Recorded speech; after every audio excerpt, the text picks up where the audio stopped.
Hey, Shawn Clement here from the Richmond Hill Golf Learning Center.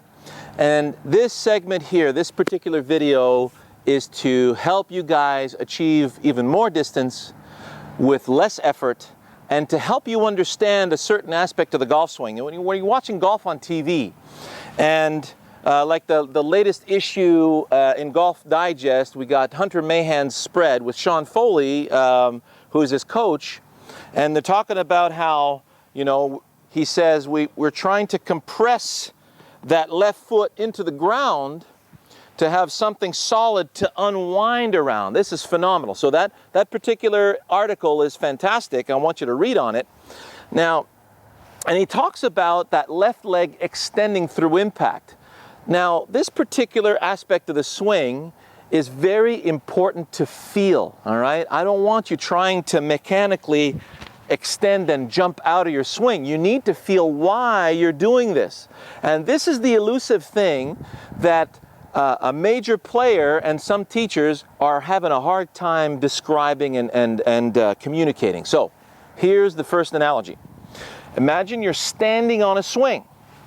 So as you're coming down at the bottom, you will compress and extend, and then the swing shoots up the other side. Then you relax, shoot up.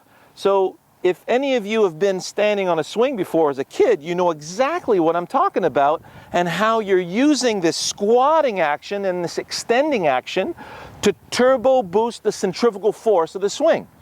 Skateboarding, just open any video on skateboarding on YouTube, you'll see how as they come into the half pipe, at the bottom of the half pipe, they compress and extend, and that shoots them up the other side of the half pipe, and they can perpetually go back and through on each face of the half pipe. It's the same in golf. So if you go to the perpetual motion swing or you go to my feet together drill, you will see exactly how I'm doing this. So here's a really important nugget for you to understand, and you'll find it very easy to time. So we go back to perpetual motion, feet together. So as I'm going back and through, you notice how my head's bobbing up and down? Notice on the backswing how my legs are extending a little bit? Well, it's a natural phenomenon in the swing. As I go back, my body turns out of the way, and what is allowing my hips to turn under my pelvis and rib cage, just go to my video entitled Learn Your Golf Machine, okay? So on the backswing, as the legs extend to allow my hips to turn under my pelvis, there's a little bit of upward levitation, right? It's not my chest coming up, it's just my knees extending slightly. Then on the way down, there's that compression.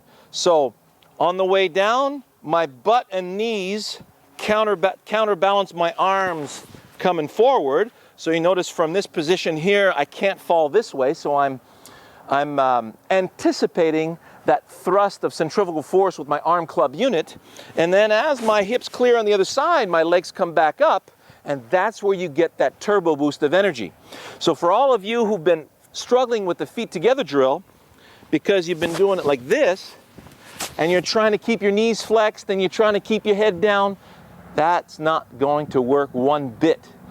If you're trying to hold on to a body part or hold on to your head, you're inhibiting the natural flow of your swing.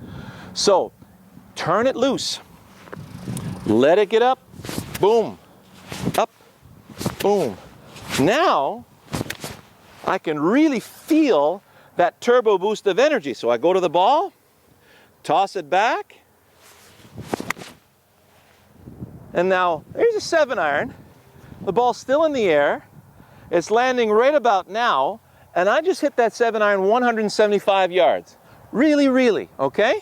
So how is it that feet together, it's that efficient?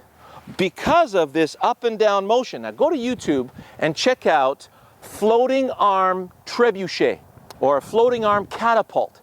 And you see how the weight goes straight down in the machine, and that's what pulls the arm up and over, and you get this amazing slingshot effect.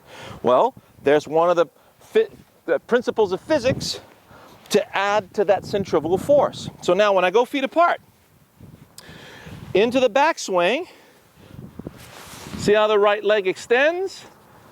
fall back into the left side. So it's, and notice how the left side extends, not hyperextends, it just extends. But the way that it extends is in timing with the centrifugal force. So now you're not trying to mechanically do it, you're responding to the centrifugal pull of your arm club unit from your shoulder sockets. Okay? So, go back, once you've done the feet together and you felt that, see how I add the centrifugal force? Feel it that way, then go feet together, and then when you go feet apart, go back to perpetual motion and feel how it stays perpetual. Ball, ball, ball. See how there's that natural extension from that left side? Well, the only way to truly repeat it is to feel it. That was absolutely bombed. Still in the air. Landing right about now. There we go. So there's 180, 185 with that 7-iron, and it felt completely effortless. So it's just amazing how you can really add to that centrifugal force when you're timing that extension and that flexion, okay? So have a look at my Golf Pro lesson transition. Have a look at my Golf Pro lesson downswing weight shift, and you'll see what I mean, all right? These are all little pieces to get you to this sensation. Once you have it, it's like riding a bicycle. Enjoy.